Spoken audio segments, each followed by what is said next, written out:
Hello বন্ধুরা, আনন্দ পাঠের পক্ষ থেকে সকলকে স্বাগত। ওয়েস্ট বেঙ্গল বোর্ডের নবম শ্রেণীর বাংলা পাঠ্যসূচির অন্তর্গত সৈয়দ মুজতবা আলী রচিত প্রবন্ধ নব নব সৃষ্টি আমার আজকের আলোচনার বিষয়। প্রবন্ধটি বড় বলে এবং বিস্তারিত ব্যাখ্যা করার জন্য দুটি পর্বে ভাগ করে আলোচনাটি করছি। প্রথম পর্বের আলোচনা আমার আগের একটি ভিডিওতে করা হয়েছে। আজকে দ্বিতীয় তথা শেষ পর্ব। আগের ভিডিওতে লেখক পরিচিতি, উৎস এবং প্রবন্ধের মূল বিষয়বস্তু সম্পর্কে বলেছি, তাই আজকে সরাসরি প্রবন্ধের শেষাংশের পাঠ ও আলোচনায় চলে আসব। শুরু করার আগে প্রতিদিনের মতো বলে নিই, তোমরা যারা চ্যানেলটি সাবস্ক্রাইব করেছো তাদের ধন্যবাদ, যারা এখনো করনি তোমাদের যদি এই ধরনের আলোচনাগুলো ভালো লাগে এবং কাজে লাগছে বলে মনে হয় তাহলে আশা করব লাইক, শেয়ার ও সাবস্ক্রাইব করে পাশে থাকবে। চলে আসবো আজকের মূল আলোচনায়। আগের দিন আমরা যে অংশটুকু আলোচনা করেছিলাম তাতে দেখেছিলাম পৃথিবীর প্রাচীন সভ্যতাগুলিতে যে ভাষার উদ্ভব হয়েছিল, যেমন সংস্কৃত, আরবি, ফার্সি, হিব্রু, আবেস্তা ইত্যাদি, সেই ভাষাগুলির বৈশিষ্ট্য ছিল যে সেখানে কোনো অন্য ভাষার শব্দের অনুপ্রবেশ খুব একটা ঘটেনি। যেটুকু ঘটেছে সেটা খুবই সামান্য, তা উল্লেখযোগ্য নয়। অর্থাৎ এই ভাষাগুলি ছিল স্বয়ং সম্পূর্ণ। কিন্তু পরবর্তীকালে নতুন যুগের অর্থাৎ আধুনিক যুগের যে ভাষাগুলি, সেগুলির মধ্যে কিন্তু প্রচুর অন্যান্য ভাষার শব্দ প্রবেশ করেছে। বিশেষত তিনি বাংলার কথা বলছেন, যেখানে সংস্কৃত থেকে তো বটেই, একই সঙ্গে আরবি, ফার্সি এবং খুব সামান্য পরিমাণে হলেও স্প্যানিশ, পর্তুগিজ ইত্যাদি বিদেশি শব্দ ভাণ্ডারের শব্দ বাংলা ভাষায় যুক্ত হয়েছে। এই যে শব্দের আমদানি বাংলার মধ্যে, তার প্রয়োজনীয়তা, তার স্থায়িত্ব ইত্যাদি সম্পর্কে লেখক এখানে অত্যন্ত গভীর এবং মনোজ্ঞ আলোচনা করেছেন। আগের দিন আমরা যে অংশটুকু পড়েছিলাম তার থেকে একেবারে শেষের খানিকটা অংশ পড়ে আমি আজকের আলোচনা শুরু করব, ধারাবাহিকতা বজায় রাখার জন্য। এ স্থলে আরেকটি কথা বলে রাখা ভালো, রচনার ভাষা তার বিষয়বস্তুর উপর নির্ভর করে। শঙ্কর দর্শনের আলোচনায় ভাষা সংস্কৃত বহুল হবেই, পক্ষান্তরে মোগলাই রেস্তোরাঁর বর্ণনাতে ভাষা অনেকখানি হুতম ঘেঁষা হয়ে যেতে বাধ্য। বসুমতীর সম্পাদকীয় রচনার ভাষা এক, তাতে আছে গাম্ভীর্য। বাঁকা চোখের ভাষা ভিন্ন, তাতে থাকে চটুলতা। এই পর্যন্ত পড়ে আমরা আগের দিন শেষ করেছিলাম। আজকে তারপর থেকে শুরু করব। বাংলায় যেসব বিদেশি শব্দ ঢুকেছে তার ভিতরে আরবি, ফার্সি এবং ইংরেজি প্রধান। সংস্কৃত শব্দ বিদেশি নয় এবং পর্তুগিজ, ফরাসি, স্প্যানিশ শব্দ এতই কম যে সেগুলো নিয়ে অত্যাধিক দুশ্চিন্তা করার কোনো কারণ নেই। লেখক বলছেন যে বাংলা ভাষায় যেসব বিদেশি শব্দ ঢুকেছে তার মধ্যে প্রধান হলো আরবি, ফার্সি এবং ইংরেজি। আর সংস্কৃত শব্দ তো অবশ্যই আছে, কিন্তু যেহেতু সংস্কৃত বিদেশি ভাষা নয় সেই জন্যে সংস্কৃতকে এক্ষেত্রে ধরা চলে না। আর পর্তুগিজ, ফরাসি ও স্প্যানিশ শব্দ কিছু আছে বাংলা শব্দ ভাণ্ডারে, তার সংখ্যা এতটাই কম যে সেগুলো নিয়ে কোনো রকম দুশ্চিন্তা করার কারণ নেই বলে লেখক মনে করছেন। বাংলা ভিন্ন অন্য যে কোনো ভাষার চর্চা আমরা করি না কেন, সে ভাষার শব্দ বাংলাতে ঢুকবেই। সংস্কৃত চর্চা এদেশে ছিল বলে বিস্তর সংস্কৃত শব্দ বাংলায় ঢুকেছে, এখনো আছে বলে অল্প বিস্তর ঢুকছে। যতদিন থাকবে ততদিন আরো ঢুকবে বলে আশা করতে পারি। স্কুল কলেজ থেকে যে আমরা সংস্কৃত চর্চা উঠিয়ে দিতে চাই না, তার অন্যতম প্রধান কারণ বাংলাতে এখনো আমাদের বহু সংস্কৃত শব্দের প্রয়োজন। সংস্কৃত চর্চা উঠিয়ে দিলে আমরা অন্যতম প্রধান খাদ্য থেকে বঞ্চিত হব। এই প্যারাতে যে কথাগুলি লেখক বলছেন সেটা বুঝতে কোনো অসুবিধা হওয়ার কথা নয়। খুব স্বাভাবিকভাবে বাংলা ছাড়া অন্য যে কোনো ভাষার চর্চায় যদি আমরা করি, তো সেই সব ভাষার যে নানান শব্দ সেগুলো বাংলা ভাষার মধ্যে ঢুকবেই। যেমন সংস্কৃত চর্চা এদেশে অর্থাৎ বাংলাদেশে ছিল বলে প্রচুর সংস্কৃত শব্দ বাংলায় ঢুকেছে এবং সেই চর্চা এখনো রয়েছে। অর্থাৎ অত বছর আগে লেখক যখন এই প্রবন্ধটি লিখেছেন সেই সময় সংস্কৃত চর্চা আজকের তুলনায় অনেক বেশি ছিল। ফলে সংস্কৃত শব্দভাণ্ডার থেকে বেশ কিছু শব্দ বাংলা শব্দভাণ্ডারে যে সংযুক্ত হবে সে বিষয়ে তো নিশ্চিতভাবেই বলা যায়। এবং লেখক বলছেন যে স্কুল কলেজ থেকে যে আমরা সংস্কৃত চর্চা উঠিয়ে দিতে চাই না, তার অন্যতম প্রধান কারণ বাংলায় বহু সংস্কৃত শব্দের এখনো প্রয়োজন রয়েছে। এই যে সংস্কৃত, আমরা জানি যে এই সংস্কৃত ভাষা ভারতবর্ষে বেশিরভাগ ভাষার জননী স্বরূপা, যেটা আগের আলোচনাতেও বলেছি, বাংলা ভাষার ক্ষেত্রেও সে কথা প্রযোজ্য। ফলে এই সংস্কৃত চর্চা যদি উঠিয়ে দেওয়া হয় এবং এই যে সংস্কৃত ভাষা থেকে শব্দ বাংলাতে আসার যে একটা ধারা রয়েছে সেটা যদি বন্ধ করে দেওয়া হয়, তাহলে লেখকের মত হলো আমরা অন্যতম প্রধান খাদ্য থেকে বঞ্চিত হব। এই খাদ্য কি? এই খাদ্য হলো ভাষা বা সাহিত্যের যে প্রয়োজনীয় উপাদান, তাকেই লেখক এই প্রধান খাদ্য বলে বোঝাতে চাইছেন। সেই অন্যতম প্রয়োজনীয় উপাদান বাংলা ভাষার ক্ষেত্রে অবশ্যই সংস্কৃত ভাষা বা সংস্কৃত সাহিত্য, সংস্কৃত শব্দভাণ্ডার। ফলে সংস্কৃতের চর্চা একান্ত জরুরি বলে সেই সময় দাঁড়িয়ে লেখক খুব দৃঢ়ভাবে বলতে পেরেছিলেন। এরপরে এসেছেন ইংরেজি ভাষার কথায়। বলছেন ইংরেজির বেলাতেও তাই, বিশেষ করে দর্শন, নন্দনশাস্ত্র, পদার্থবিদ্যা, রসায়ন বিদ্যা ইত্যাদি জ্ঞান এবং ততোধিক প্রয়োজনীয় বিজ্ঞানের শব্দ আমরা চাই। রেলের ইঞ্জিন কি করে চালাতে হয় সে সম্বন্ধে বাংলাতে কোনো বই আছে বলে জানি না। তাই এসব টেকনিক্যাল শব্দের প্রয়োজন যে আরো কত বেশি সে সম্বন্ধে কোনো সুস্পষ্ট ধারণা এখনো আমাদের মনের মধ্যে নেই। সুতরাং ইংরেজি চর্চা বন্ধ করার সময় এখনো আসেনি। এবারে ইংরেজির ক্ষেত্রে বলছেন যে বিশেষ কয়েকটি সাবজেক্ট বা বিশেষ কয়েকটি শাস্ত্রের ব্যাপারে উল্লেখ করেছেন, যেমন দর্শন শাস্ত্র, নন্দন শাস্ত্র, পদার্থবিদ্যা, রসায়নবিদ্যা ইত্যাদি জ্ঞান এবং বিজ্ঞান, আলাদা করে বিজ্ঞানের কথা বলছেন। বিজ্ঞানের চর্চার ক্ষেত্রে ইংরেজি ভাষা কিন্তু ভীষণ প্রয়োজন। আজ থেকে অত বছর আগে এই কথাগুলি যতটা প্রাসঙ্গিক ছিল, আজকের দিনে দাঁড়িয়েও কিন্তু ততোধিক প্রাসঙ্গিক এই কথাগুলি।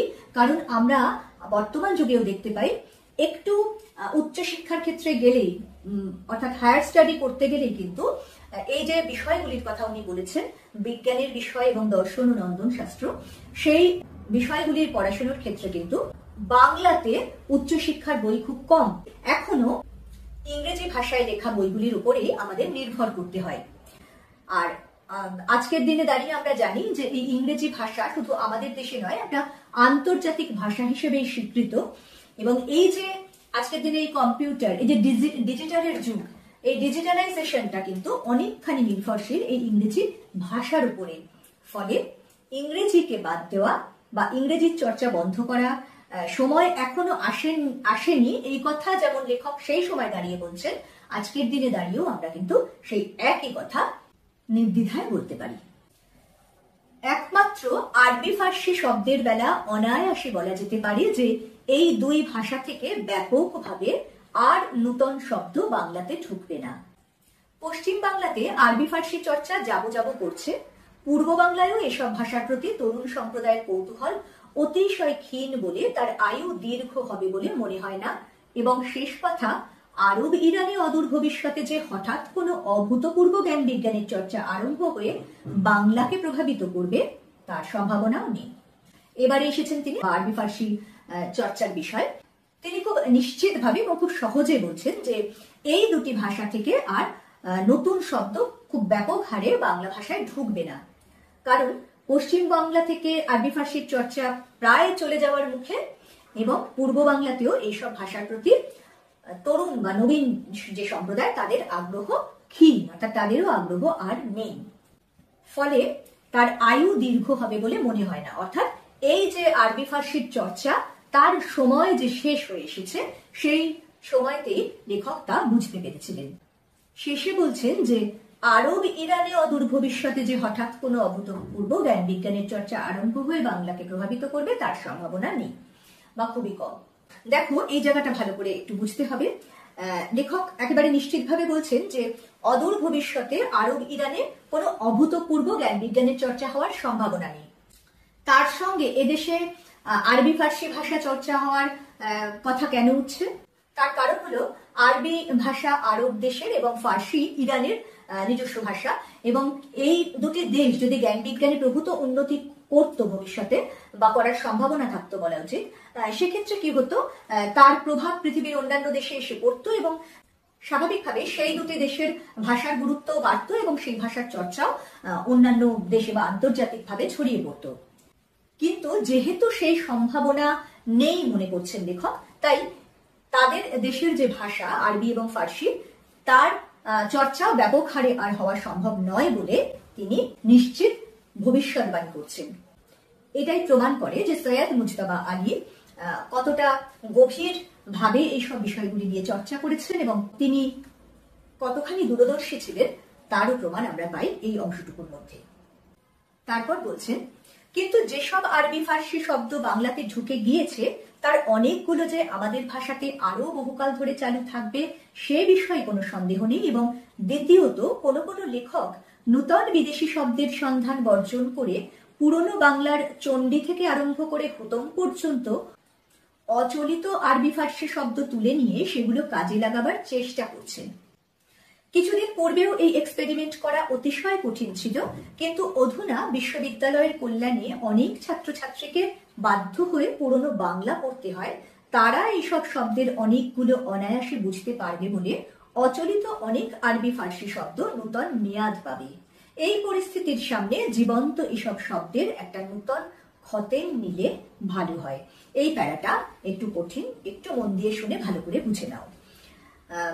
আরবি ফার্সি ভাষার চর্চা ভবিষ্যতে হবে না লেখক তো আগের প্যারাতে রায় দিলেন, কিন্তু ইতিপূর্বে যেসব আরবি ফার্সি শব্দ বাংলাতে ঢুকে গেছে সেগুলো যে আরো বহুদিন ধরে বাংলা ভাষায় প্রচলিত থাকবে সেই বিষয়ে কোনো সন্দেহ নেই।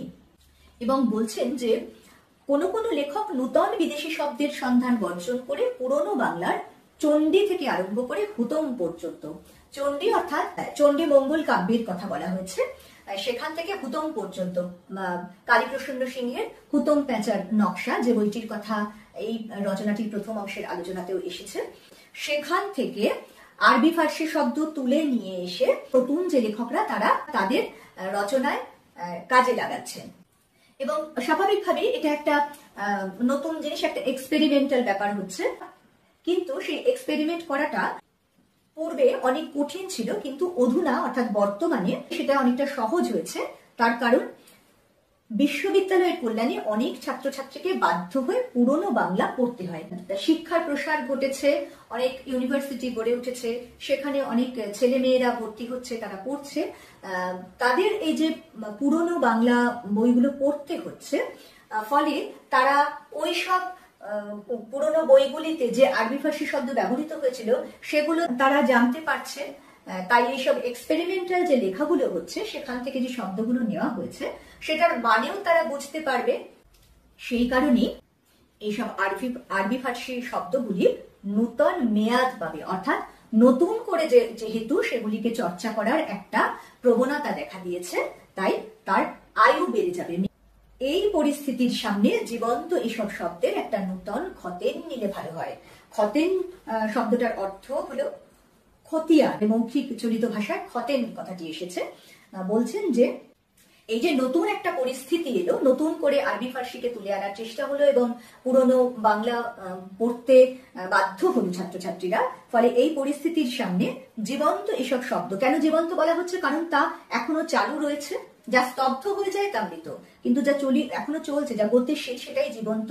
সেই সব জীবন্ত শব্দের একটা নতুন করে হিসেব নিকেশ করলে ভালো হয়, এটাই লেখক বলতে চেয়েছেন এই অংশটুকুর মধ্যে দিয়ে। ভারতীয় মক্তব মাদ্রাসায় যদিও প্রচুর পরিমাণে আরবি ফার্সি পড়ানো হয়েছিল, তবু কার্যত দেখা গেল ভারতীয় আর্যগণ ইরানি আর্য সাহিত্য অর্থাৎ ফার্সির সৌন্দর্যে অভিভূত হলেন বেশি। উর্দু সাহিত্যের মূল সুর তাই ফার্সির সঙ্গে বাঁধা, আরবির সঙ্গে নয়। হিন্দি গদ্যের উপরও বাইরে যে প্রভাব পড়েছে সেটা ফার্সি, আরবি নয়। এবারে লেখক একটা খুব উল্লেখযোগ্য কথা মনে করিয়ে দিচ্ছেন, বা বলা ভালো উল্লেখযোগ্য বিষয়ে দৃষ্টি আকর্ষণ করছেন, সেটা হলো মক্তব মাদ্রাসায় যদিও প্রচুর পরিমাণে আরবি ভাষা পড়ানো হয়েছিল। ভারত তো বিভিন্ন ভাষাভাষীর বিভিন্ন ধর্মের দেশ আমরা জানি, এবং সেখানে প্রচুর মুসলিম সম্প্রদায় রয়েছে। তাদের জন্য মক্তব মাদ্রাসা এগুলিতে পড়ানোর ব্যবস্থা রয়েছে। সেই মক্তব মাদ্রাসাগুলিতে আরবি ভাষার প্রচুর চর্চা করা হয়েছিল একটা সময় পর্যন্ত। কিন্তু তবুও দেখা গেল ভারতীয়রা ইরানি আর্য সাহিত্য অর্থাৎ ফার্সির সৌন্দর্যে অভিভূত হলেন বেশি। এই ফার্সি ভাষা আমরা আগেই জেনেছি ইরান থেকে এসেছে। সেই ফার্সির প্রতি ভারতীয় আর্যরা অনেক বেশি আকৃষ্ট হলেন, কারণ এই ফার্সি ভাষার মধ্যে একটা লালিত্য রয়েছে, একটা মধুর সৌন্দর্য রয়েছে। ফলে ভারতীয়রা সেই ভাষাটির প্রতি বেশি আকৃষ্ট হলো, এবং উর্দু সাহিত্যের মূল সুর তাই ফার্সির সঙ্গে বাঁধা। এই যে উর্দু ভাষা সৃষ্টি হলো, সেই ভাষাটি কিন্তু ফার্সির সঙ্গেই বেশি সম্পর্কযুক্ত। তার মূল সুর বাঁধা পড়ে গেল ফার্সির সঙ্গে, আরবির সঙ্গে নয়। এবং ভারতবর্ষে যে হিন্দি ভাষার উদ্ভব বা প্রচলন হলো, তার উপরেও কিন্তু ফার্সির প্রভাব পড়লো, আরবির প্রভাব নয়। একদা ইরানে যেরকম আর্য ইরানি ভাষা ও সেমিতি আরবি ভাষার সংঘর্ষে নবীন ফার্সি জন্মগ্রহণ করেছিল, ভারতবর্ষে সেই সংঘর্ষের ফলে সিন্ধি, উর্দু ও কাশ্মীরি সাহিত্যের সৃষ্টি হয়। কিন্তু আরবির এই সংঘর্ষ ফার্সির মাধ্যমে ঘটেছিল বলে, কিংবা অন্য যে কোনো কারণেই হোক, ভারতবর্ষীয়রা এই তিন ভাষা ফার্সির মতো নবনব সৃষ্টি দিয়ে ঐশ্বর্যশালী সাহিত্য সৃষ্টি করতে পারল না। উর্দুতে কবি ইকবালই এই তত্ত্ব সম্যক হৃদয়ঙ্গম করেছিলেন ও নূতন সৃষ্টির চেষ্টা করে উর্দুকে ফার্সির অনুকরণ থেকে কিঞ্চিত নিষ্কৃতি দিতে সক্ষম হয়েছিলেন। এবারে লেখক একটি তুলনা করছেন। তুলনাটা কি না, একদা বা একসময় ইরানে কি হয়েছিল, ইরানি আর্য ভাষা ও সেমিতি আরবি ভাষার সংঘর্ষে, মানে আর্য ইরানি ভাষার যে একদম বিশুদ্ধ ফার্সি ছিল, তার থেকে একটু বদলে এই আরবি ভাষার সঙ্গে একটা আদান প্রদান হয়ে বা সংঘর্ষ হয়ে একটা ফার্সি ভাষারও একটা নতুন প্রকরণ দেখা দিয়েছিল। আর ভারতবর্ষে সেই ধরনের সংঘর্ষের ফলে তিনটি নতুন ভাষার সৃষ্টি হয়, সেগুলি হলো সিন্ধি, উর্দু ও কাশ্মীরি সাহিত্য। কিন্তু লেখক বলছেন যে যে কোনো কারণেই হোক, ভারতবর্ষীয়রা এই তিনটে ভাষায় ফার্সির মতন নবনব সৃষ্টি দিয়ে ঐশ্বর্যশালী সাহিত্য সৃষ্টি করতে পারল না। এই যে প্রবন্ধটির নতুন নামকরণ করা হয়েছে নবনব সৃষ্টি, তোমাদের পাঠ্য যেটা দেওয়া হয়েছে, সেই শব্দটি দেখো আমরা এখানে পেলাম। ফার্সি সাহিত্য খুব সমৃদ্ধ, সেখানে খুব মূল্যবান কিছু সাহিত্য সৃষ্টি হয়েছে। এই যে নতুন তিনটি ভাষা ফার্সির প্রভাবে ভারতবর্ষে গড়ে উঠেছে, সিন্ধি, উর্দু এবং কাশ্মীরি, সেই তিনটি ভাষাতে কিন্তু ফার্সির মতো ঐশ্বর্যশালী সাহিত্য সৃষ্টি হলো না। এবং সৈয়দ মুজতবা আলী এই যে তত্ত্বটির কথা বলছেন, সেই তত্ত্বটি তার মতে হিন্দিতে একমাত্র কবি ইকবাল বুঝতে পেরেছিলেন। ফলে তিনি আন্তরিক চেষ্টা করে উর্দুকে ফার্সির অনুকরণ থেকে নিষ্কৃতি দিতে সক্ষম হয়েছিলেন। নিষ্কৃতি মানে মুক্তি দিতে। দেখো, কখনোই কোনো রচনা মহৎ সাহিত্যের পর্যায়ে উঠতে পারে না যদি না সেই সাহিত্য নতুন কোনো পথ দেখায়, নতুন নতুন সৃষ্টিতে সেই সাহিত্য সমৃদ্ধ হতে পারে। পুরনোকে নকল করে কেউ কিন্তু খুব বেশি দূর এগোতে পারে না। এটা শুধুমাত্র সাহিত্যের বা ভাষার ক্ষেত্রে নয়, যে কোনো ক্ষেত্রে, জ্ঞান বিজ্ঞানের চর্চা বলো অথবা সঙ্গীত, শিল্প, সব ক্ষেত্রেই। একটা খুব সহজ উদাহরণ দিই, ধরো কোনো সঙ্গীত পরিচালক, কোনো গীতিকার বা গায়ক, তারা যদি নতুন কিছু সৃষ্টি না করে পুরনো দিনের যে বিখ্যাত গানগুলি রয়েছে সেগুলি থেকে অনুকরণ করে শ্রোতাদের সামনে নিয়ে আসেন, তাহলে সাময়িকভাবে হয়তো জনপ্রিয় হতে পারে, কিন্তু সেটা কিন্তু একটা মহৎ সাহিত্য সৃষ্টি বা মহৎ শিল্প সৃষ্টি হবে না। সাহিত্যের ক্ষেত্রেও তাই। এই ফার্সির থেকে প্রভাবিত হয়ে উর্দু ভাষার সৃষ্টি হলেও সেই ফার্সিকে পুরোপুরি নকল করার যে প্রবণতা, সেটা যে খারাপ দিক, সেটাকে বুঝতে পেরে উর্দু কবি ইকবাল কিন্তু নতুন ভাবে উর্দু ভাষায় সাহিত্য সৃষ্টির চেষ্টা করেছিলেন এবং সফল হয়েছিলেন। এবারে লেখক এসেছেন বাঙালির একেবারে নিজস্ব সাহিত্য সৃষ্টির প্রসঙ্গে। বলছেন, বাঙালির সর্বশ্রেষ্ঠ সাহিত্য সৃষ্টি তার পদাবলী কীর্তনী। এই সাহিত্যের প্রাণ এবং দেহ উভয়ই খাঁটি বাঙালি। এই সাহিত্যে শুধু যে মহাভারতের শ্রীকৃষ্ণ বাংলায় খাঁটি কালরূপ ধারণ করেছেন তাই নয়, শ্রীমতী শ্রীরাধাও যে একেবারে খাঁটি বাঙালি মেয়ে সে বিষয়ে কোনো সন্দেহ নেই। ভাটিয়ালির নায়িকা, বাউলের ভক্ত, মুর্শিদিয়ার আশিক ও পদাবলীর শ্রীরাধা একই চরিত্র একই রূপে প্রকাশ পেয়েছেন। বাঙালির সর্বশ্রেষ্ঠ সাহিত্য লেখকের মতে পদাবলী কীর্তন, বিশেষত এখানে বৈষ্ণব পদাবলীর কথা বলা হয়েছে। এই সাহিত্যের প্রাণ এবং দেহ উভয়ই খাঁটি বাঙালির, কোথাও থেকে অনুকরণ করে পদাবলী সাহিত্য সৃষ্টি হয়নি। কারণ এই পদাবলী সাহিত্য বা বৈষ্ণব পদাবলী যাদেরকে কেন্দ্র করে আবর্তিত, সেই শ্রীকৃষ্ণ এবং শ্রীরাধাকে একেবারে বাঙালির নিজস্ব বৈশিষ্ট্যে গড়ে নিয়েছেন সাহিত্যিকেরা। বলছেন মহাভারতের শ্রীকৃষ্ণ বাংলায় খাঁটি কালরূপ ধারণ করেছেন শুধু নয়, শ্রীমতী শ্রীরাধাও একেবারে খাঁটি বাঙালি মেয়ে হয়ে গেছেন। শ্রীকৃষ্ণের চরিত্রটি, যে অলৌকিক যে দৈবী মহিমান্বিত চরিত্রটি মহাভারতে আমরা পেয়েছি, সেই চরিত্রটি কিন্তু বাংলার একেবারে ঘরোয়া, একেবারে নিজস্ব চরিত্র বৈশিষ্ট্য নিয়ে ঘরের ছেলে হয়ে উঠেছেন। শুধু তাই নয়, শ্রীমতী শ্রীরাধাও একেবারে খাঁটি বাঙালি মেয়ে হয়ে দেখা দিয়েছে, এই বিষয়ে কোনো সন্দেহ নেই। এই শ্রীরাধা একাধারে ভাটিয়ালির নায়িকা, বাউলের ভক্ত, মুর্শিদিয়ার আশিক ও পদাবলীর শ্রীরাধা একই চরিত্র একই রূপে প্রকাশ পেয়েছেন। ভাটিয়ালি কি ভাটিয়ালি হলো পূর্ববঙ্গের মাঝি মাল্লাদের গান, মুর্শিদিয়া হলো মুসলিম দরবেশ বা ফকির সম্প্রদায়। বাউলের সঙ্গে আদর্শগত মিল রয়েছে। এই উভয় সম্প্রদায় সঙ্গীতের মধ্যে দিয়ে ঈশ্বরের উপাসনা করেন এবং তাদের সঙ্গীতে শ্রীরাধার চরিত্রটি একই ধরনের, অর্থাৎ একেবারে তাদের ঘরের মেয়ে হিসেবে দেখা দিয়েছে। বাঙালির চরিত্রে বিদ্রোহ বিদ্যমান, তার অর্থ এই যে কি রাজনীতি, কি ধর্ম, কি সাহিত্য, যখনই যেখানে সে সত্য শিব সুন্দরের সন্ধান পেয়েছে তখনই সেটা গ্রহণ করতে চেয়েছে এবং তখন কেউ গতানুগতিক পণ্য প্রাচীন ঐতিহ্যের দোহাই দিয়ে সে প্রচেষ্টায় বাধা দিতে গেলে তার বিরুদ্ধে বিদ্রোহ করেছে। এবং তার চেয়েও বড় কথা, যখন সে বিদ্রোহ উজ্জ্বলতায় পরিণত হতে চেয়েছে তখন তার বিরুদ্ধে আবার বিদ্রোহ করেছে। অত্যন্ত গভীর, অত্যন্ত গুরুত্বপূর্ণ এবং অসাধারণ একটি বক্তব্য এখানে রাখলেন লেখক। বাঙালি চরিত্রের একটি প্রধান বৈশিষ্ট্যের দিকে তিনি নির্দেশ করলেন, বললেন যে বাঙালি চরিত্রে বিদ্রোহ বর্তমান। বলা হয় বাঙালি চিরবিদ্রোহী, এবং সেটা শুধু সাহিত্য বা ভাষার ক্ষেত্রে নয়, সেটা জীবনের সব ক্ষেত্রে, রাজনীতি, ধর্ম, সাহিত্য, সর্বত্রই বাঙালি সত্য শিব ও সুন্দরের আরাধনা করেছে। আর গতানুগতিকতা বা রক্ষণশীলতার দোহাই দিয়ে যদি তাকে বাধা দেওয়ার চেষ্টা হয়েছে তখন কিন্তু তার বিরুদ্ধে বাঙালি গর্জে উঠেছে, বিদ্রোহ করেছে। আবার বলছেন তার চেয়েও বড় কথা, যখন সে বিদ্রোহ উজ্জ্বলতায় পরিণত হতে চেয়েছে তখন তার বিরুদ্ধে আবার বিদ্রোহ করেছে। এই কথাটির মানে কি না, এই যে একটা বিদ্রোহ গড়ে উঠেছে, যখন সেটা আবার বাড়াবাড়ির পর্যায়ে চলে গেছে, এই যে বলা হচ্ছে যে বিদ্রোহ উজ্জ্বলতায় পরিণত হয়েছে, কোনো কিছুই যখন অতিরিক্ত পরিমাণে হয়ে যায় তখন তো তার মধ্যে অনেক অযৌক্তিক, অনেক বেনজল ঢুকে যায়, তখন একটা হুজুগে পরিণত হয় এবং সেটাও তো কাম্য নয়, সেটাও বাঙালি জানে। এবং যখন সেই বিদ্রোহ অযৌক্তিক বা চরম মাত্রায় পৌঁছে যায় তখন কিন্তু তার বিরুদ্ধে আবার নতুন করে বিদ্রোহ গড়ে উঠেছে।